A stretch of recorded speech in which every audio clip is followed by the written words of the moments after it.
इसवी सन 1026 सुलतान महमदाची सौराष्ट्रातील सोमनाथ मंदिरावरील सर्वात अधिक गाजलेली स्वारी आली. त्यावेळी त्याने इतक्या प्रबळ सैन्यासह अगदी अटीतटीच्या घोषणा करून हिंदूंच्या त्या सुप्रसिद्ध मंदिरावर चाल केली होती की सौराष्ट्राच्या सीमेला भिडताच गुजरात सौराष्ट्रावर त्यावेळी राज्य करीत असलेला राजा भीम हा त्याच्या भीम नावालाही कलंकित करून एखाद्या भ्याडासारखा राज्य सोडून पळून गेला. त्यामुळे त्या संघटित मुसलमानी सैन्याशी तोंड देण्यास हिंदूंचे कोणतेही शस्त्रसज्ज नि व्यूहबद्ध असे सैन्य अस्तित्वातच उरले नाही. तथापि अशा बिकट प्रसंगीही आपल्या हातून होईल तितके तरी संरक्षण करण्यासाठी सोमनाथांच्या पुजारी मंडळानेच पुढाकार घेतला. आजूबाजूच्या सर्व हिंदू जनतेला आपल्या देवस्थानाच्या आणि आपल्या धर्माच्या रक्षणार्थ म्लेच्छ शत्रूच्या प्रतिकारास्तव मिळेल ते शस्त्र घेऊन धावून या असे उच्चेतक आव्हान धाडले गेले.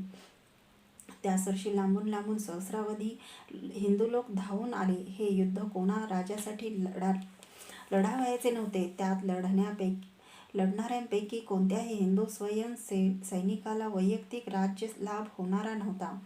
ते निर्भीड धर्मयुद्ध होते. त्यातही ते सहस्रावधी हिंदू म्हणजे एखादे व्यूहबद्ध रणशिक्षित सैन्य नव्हते. तो आयत्या वेळी एकवटलेल्या हिंदू धर्मवीरांचा एक समुदाय होता. तरीही देव मस्तकी धरून जीवावर उदार होऊन महमदाच्या संघटित कसलेल्या मुस्लिम सैन्याशी ते अहोरात्र झुंजले. मुस्लिम सैन्य चढून येताना तटापर्यंत देवालयाच्या तटावरून शत्रू देवालयात घुसल्यानंतरही हिंदू धर्मवीरांचा सशस्त्र प्रतिकार चालूच होता. मुसलमानांच्या रक्तांचाही सडा पडतच होता. शेवटी सुलतान महमदाने जेव्हा देवालयाचा पूर्णपणे पाडाव केला तेव्हा तो त्वेषासर्षी थेट गाभाऱ्यात शिरला आणि सोमनाथाची मूर्ती त्याने स्वहस्ते फोडून टाकली. ह्या आपल्या धर्मांध शतकृत्याचे प्रसिद्धार्थ महमदाने बुतशिकन मूर्तिभंजक ही पदवी धारण केली. 50,000 हिंदू वीरांचे झुंजार बलिदान.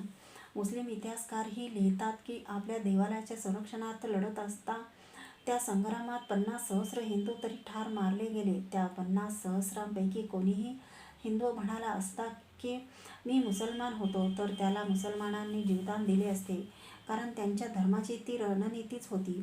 पण तशा बाटक्या जीवितास धिक्कारून एक सहस्र नव्हे तर 50,000 हिंदू स्वयंसेवकांनी लढत धारातीर्थी आपल्या प्राणाचे बलिदान केले.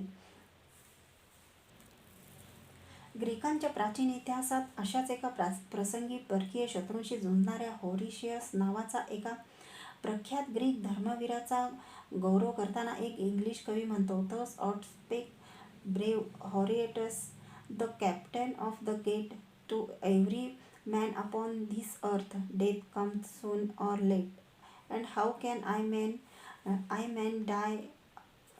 Can a man die better than by facing fearful odds for ashes of his fathers and the temples of the gods." वरील वीर कवनातील गौरवार्ह भावनेनेच आपल्याही देवालयाच्या आणि देवधर्माच्या संरक्षणार्थ रणात झुंजत पडलेल्या ह्या हिंदूंच्या 50,000 धर्मवीरांच्या स्मृतीस कोणता हाडाचा हिंदू आपली कृतज्ञ श्रद्धांजली वाहणार नाही. परंतु उद्वेगाची गोष्ट अशी की सोमनाथावरील ह्या महमदाच्या स्वारीविषयी लिहिताना केवळ परकीय इतिहासकारांनीच नव्हे तर अनेक कृतज्ञ हिंदू इतिहासकारांनीही त्या पुजारी मंडळाच्या आणि हिंदू समुदायाच्या आपल्या देवावरील भाबड्या व्यक्तीचा उपहास काय तो केलेला आहे. परंतु आपल्या राष्ट्रीय सन्मानार्थ आणि आपल्या धर्माच्या संरक्षणार्थ झुंजत त्या सहस्रावधी हिंदू धर्मवीरांनी आपल्या प्राणाचे जे भव्य बलिदान केले त्यांच्यात मात्र काडी इतकाही गौरव केलेला नाही. तथापि रत्नांची पारख गाजरपारख्यांना झाली नाही तर तो दोष काही त्या रत्नांचा नसतो. त्या हिंदूंच्या भक्तीविषयी योग्य ते दूषणही देणे जरी अपरिहार्य असले तरीही ज्यांना त्या दूषणासाठी उपहास करावासा वाटतो त्यांना हेही पण तेथेच बजावून सांगावयास पाहिजे की आपल्या देवतेच्या जाज्वल्यतेविषयी आणि सामर्थ्याविषयी हिंदूंची जी श्रद्धा होती ती फार तर भाबडी होती इतकेच काय ते म्हणता येईल. पण दुसऱ्याच्या धर्मावर अत्याचारी शस्त्रबळाने आक्रमण करून निरागस स्त्री पुरुष बाल वृद्धांना माझ्या देवाची अल्लाची भक्ती करतोस, मुसलमान होतोस की ठार मारू अशी प्रत्येकी धमकी देऊन जो मुसलमान होण्यास नाकाने त्याच्या शिरच्छेद करीत पिसाळल्याप्रमाणे धावणाऱ्या मुसलमानांच्या अधर्म भक्तीसारखी ती हिंदूंची त्यांच्या देवावरील भक्ती राक्षसी धर्मांध रक्तपिपासू आणि आपल्या देवालाच दैत्य बनवणारी तरी नव्हती. पण तसे ठणकावून सांगण्याचे धैर्य मात्र केवळ हिंदूंच्याच भक्तीचा तेवढा उपहास करणाऱ्या ह्या उथळ भित्र्या लेखकांना झाले नाही. पुन्हा सोमनाथादी हिंदूंच्या मूर्तीचा आणि देवालयाचा जेव्हा मोहम्मदासारख्या मुस्लिम सेनानीने विध्वंस केला तेव्हा त्या मुसलमान तवारीखकारांनी मुल्ला मौलवींनी वल्गना केल्या आहेत की पहा, ह्या तुमच्या मूर्ती आम्ही फोडल्या, पण तुमच्या देवाची आमचा हात धरण्याची छाती झाली नाही म्हणून तुमचा देव खोटा. आम्हा मूर्तीभंजक मुसलमानांचा देव अल्लाच काय तो खरा. पण ह्या वल्गनांचीच कसोटी खरी मानायची तर मुस्लिम धर्म न मानणाऱ्यांनी अल्लास धिक्कारणाऱ्या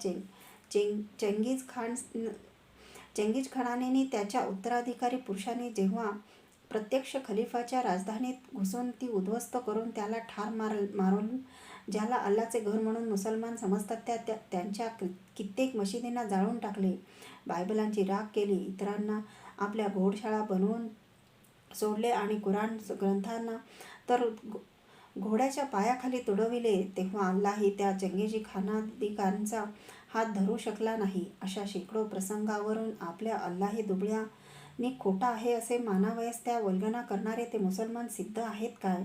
इतके लांब तरी कशाला जा. सोमनाथासारख्या अनेक हिंदू देवतांच्या मूर्ती मुसलमानाने फोडल्या आणि ते विजयी झाले म्हणून जर मूर्तीपूजक भूतपरस्त धर्म खोटा आणि मूर्तीभंजक भूतशिकन धर्म खरा असे मानावयाचे तर भूतशिकन असणाऱ्या अफजल खान नावाच्या एका मुस्लिम सेनानीचे मस्तक कापून ते तुळजापूरच्या भवानीच्या मूर्तीस 32 दाताच्या बोकडाचे मुंडके नैवेद्य म्हणून जेव्हा शिवाजीने अर्पिले तेव्हा त्याचाही हात अल्ला धरू शकला नाही.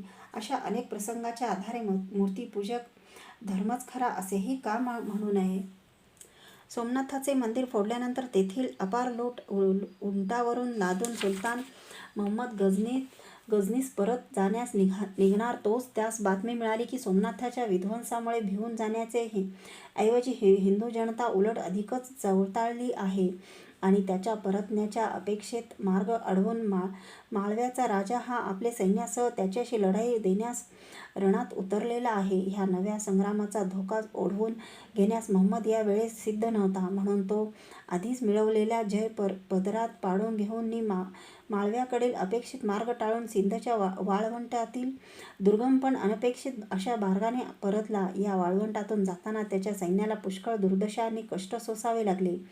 गझनीस पोचल्यानंतर 3-4 वर्षातच सन 1030 मध्ये सुलतान महम्मद मरण पावला. गझनीच्या ह्या पराक्रमी पण धर्मोन्मत्त सुलतानाने हिंदुस्थानावर मोठमोठ्या अशा 15 तरी स्वाऱ्या केल्या. हिंदूंनीही त्या स्वाऱ्यात त्याला रणांगणामध्ये वारंवार निकराचे सामान दिले, पण त्याचा पराभव असा कोणीही हिंदू राजा करू शकला नाही. तथापि महम्मदाच्या ह्या स्वाऱ्यामुळे नुसत्या राजकीय विजयामुळे हिंदूंची इतकी चिरकालीन हानी झालेली नव्हती की जितकी त्याने जे लक्षावधी हिंदूंचे वायव्य प्रांतात पंजाबात बलात्काराने धर्मांतर घडवून आणले. जी हिंदू राज्ये जिंकली ती हिंदूंनी लवकर वा उशिरा पण पुन्हा जिंकून घेतली हे पुढच्या इतिहासावरून स्पष्टच आहे. परंतु त्याने लक्षावधी हिंदूंना जे मुसलमान करून टाकले त्यांना मात्र हिंदूंना पुन्हा धार्मिक दृष्टीने जिंकता आले नाही. आम्हाला आमच्या राष्ट्राचा प्रदेश स्वतंत्र करून आमचे गेलेले राज्यबळ परत जिंकता आले, पण हिंदू राष्ट्राची झालेली संख्याबळाची हानी काही आम्हाला भरून काढता आली नाही. धर्मांतर म्हणजे राष्ट्रांतर. त्या काळच्या हिंदू समाजाच्या व हिंदू धर्माच्या धुरीणांच्या मते कोणकोणते आचार शास्त्रशुद्ध असत आणि कोणकोणत्या दुराचारामुळे किंवा सदाचारांच्या लोपामुळे हिंदू हा धर्मभ्रष्ट समजला जाई याविषयीच्या आणि त्या भूतकालीन हिंदू मुस्लिम महायुद्धामध्ये मुसलमानांनी बलात्काराने केलेल्या हिंदूंच्या भ्रष्टीकरणाशी ज्यांच्या अत्यंत घनिष्ठ संबंध आहे अशा काही त्यावेळच्या हिंदूंच्या धार्मिक समजुती संबंधी आम्ही पुढे थोडी चर्चा करणार आहोत. येथे इतकेच सांगतो की त्या हिंदू राष्ट्राला परिणामी अत्यंत घातक ठरलेल्या तत्कालीन हिंदू साम्राज्याच्या जातीभेद, विटाळवेड, धर्मसहिष्णुतेची विकृती इत्यादी विक्षिप्त धर्मभ्रमामुळेच मुसलमानांनी बळाने बाटवलेले लक्षावधी हिंदू मुसलमानच राहिले.